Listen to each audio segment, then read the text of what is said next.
La historia de Dakota es una de las más frustrantes de tiempo reciente. Mientras que estaba dentro de la compañía, se la pasó siendo menospreciada e insufribles lesiones hicieron de ella su víctima. Cada vez que el sol parecía resplandecer, la lluvia caía sobre sus ilusiones. Cuando debutó todos la veían como alguien débil, y cuando hizo su cambio a Hell, dejando fuera del juego a Tegan Nox, parecía que su camino al éxito se estaba formando. Raquel González se unió a ella y ganó la premiación a Future Star of the Year. Todo parece indicar que ahora sí la tratarían como se merece, pero no, que va. La escogida para el empuje fue su guardaespaldas Raquel González, y poco después, Dakota fue despedida. Volvió tiempo después en SummerSlam, para aliarse junto a Io Sky y Bayley, pero mientras que sus amigas levantaban campeonatos y disfrutaban de todo el éxito, Dakota solamente se la pasaba recuperándose de sus lesiones.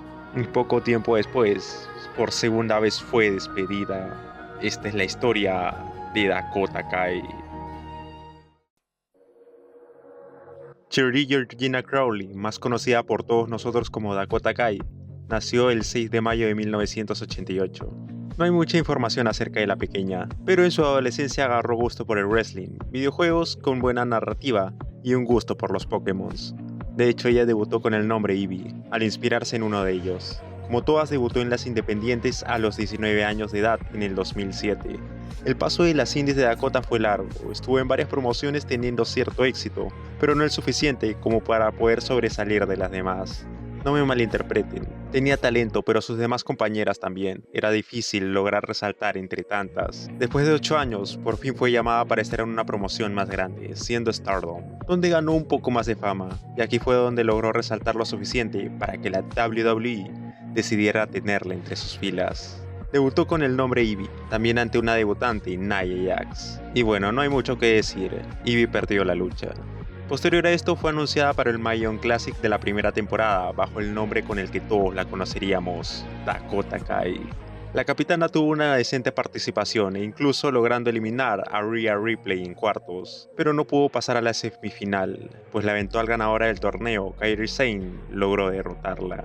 Kairi siguió en el territorio de desarrollo practicando y mejorando su calidad. Se notaba que la empresa de alguna u otra forma tenía expectativas en ella, quizá viéndola en su desarrollo como atleta y hambre de salir adelante. Durante estos tiempos Sky se hizo amiga de Shayna Baszler. Tan buena fue su relación que vivieron juntas durante un tiempo, lo que fue utilizado por la empresa para que ambas trabajaran juntas, pero no como equipos, sino como todo lo contrario. The Queen of the Space y The Captain of the Team Kick se enfrentaron en un show de Black and Gold, en lo que terminó con una lesión en el brazo de Kai, lo que provocó que se creara un temor por parte de nuestra protagónica y a su vez una rivalidad de por medio. La Kiwi tuvo una oportunidad para conseguir la presea máxima, pero como era evidente no pudo salir con la victoria. Shayna Baszler la derrotó sin mucho esfuerzo. Ahora era una luchadora más del roster. No había planes para ella y se la pasó divagando por la promoción. Cada vez que tenía una oportunidad para poder destacarse, perdía rotundamente. La presión y la competencia era mucha. Entre lo más resaltante que consiguió fue una oportunidad por el título femenino de NXT UK en el Dark Match de Evolution ante Rhea Ripley. Y sí, perdió. La afición la quería, pero no ayudó a que pudiéramos ver un renacer de la luchadora. Era el año 2019, War Games se acercaba. Rhea Ripley haría equipo con Candice LeRae, Mia Yim y Tegan Nox, una de las amigas de Dakota Kai. La líder no quería tener entre sus filas a Kai. Veía en ella una competidora débil que no era capaz de darle la victoria. Sin embargo, en los siguientes días se dio a conocer que el equipo de Shayna Baszler atacó a traición a Mia Yim, por lo que ya no podía entrar a la lucha. No había de otra, tenían que aliarse con Dakota Kai quieran o no. Llegó el día, la lucha iniciaba con normalidad, hasta que tocó el turno de nuestra protagonista, pero justo cuando parecía que ingresaría al ring, una rabia desmedida se apoderó de ella, atacando a su amiga Tegan Nox en la rodilla, y le cuesta la remontada a su equipo. Ahora Rhea Ripley y Candice LeRae estaban totalmente solas. Dakota Kai las abandonó y les costó una participante.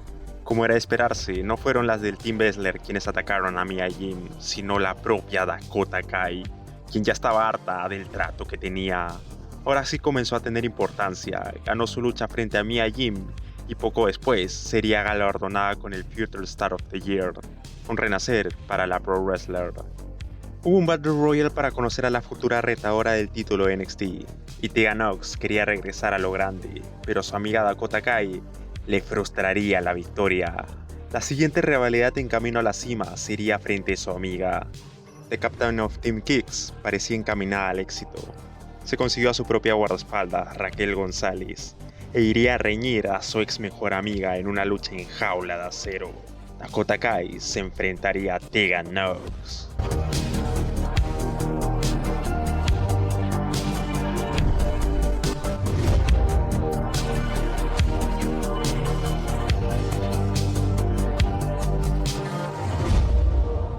Dakota se llevó la victoria.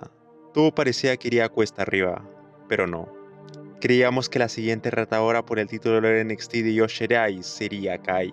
Nada que ver, su retadora, escúchenlo, sería Raquel González. Así es, Raquel González. Y a ver, no me malinterpreten, desde su debut en el Mayon Classic, la tejana mejoró notablemente, pero todavía estaba verde, no contaba con la habilidad ni con el carisma. Cuesta creer que la hayan escogido como retadora antes que a la propia Kai. ¿Para qué se esforzaron tanto en crear una storyline con Kai si al final iban a poner a Raquel González como la retadora? Por si fuera poco, la que destronó el que quizás sea el reinado más prestigioso del título femenino de NXT fue ella. ¿Para qué entonces buquearon todo el Turn Hell de Kai? Un completo sinsentido. Raquel González ahora era la flamante campeona, y como era de esperarse, inició una rivalidad frente a su ex amiga. Dakota la traicionó e inició un feudo terrible. Los segmentos son dolorosos de ver y notablemente ionizados. Parecía que habían leído sus notas antes de la grabación. Como actrices eran buenas luchadoras.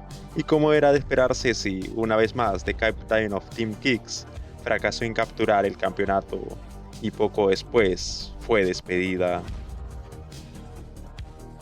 Dakota volvió como parte del Damage Control, tuvo tiempo en televisión y fue ascendida al roster principal, pero sus entre comillas mejores épocas ya habían pasado. La empresa se interesó más en Bayley y en Io Sky. Tiempo después se unieron Kairi Sane y Asuka a la facción, y seguían sin hacerle caso a Kai. Mientras que ellas levantaban los títulos en pareja, Bayley ganaba el Royal Rumble y Sky el campeonato de WWE. Nuestra protagonista observaba desde cerca. Todo esto mientras que las lesiones se apoderaban de ella, y sí, tuvo que dejar la empresa durante un tiempo para sanar sus dolencias. Cuando regresó a tiempo completo, ya el campeonato intercontinental existía, y Kai fue llamada para entrar al torneo, de esta forma también cosechar logros por solitario. Pero la escogida para el empuje fue Lyra Valkyria, y poco después, sí, se dio a conocer que Kai nuevamente había sido despedida. Amigos, una de las historias más tristes que una luchadora podría vivir en la empresa. Ya ver, en mi opinión, si Kai jamás estuvo para grandes planes, ¿por qué se esforzaron tanto en buquearla? ¿Para qué la metieron en tantas historias? ¿Para qué la buquearon como un underdog con sed de grandeza? Si a las finales no iba a conseguir mucho en la compañía. Todos estos aires de grandeza hicieron que la carrera de Kai fuese una de las más tristes de tiempos recientes. Esta fue la historia de Dakota Kai.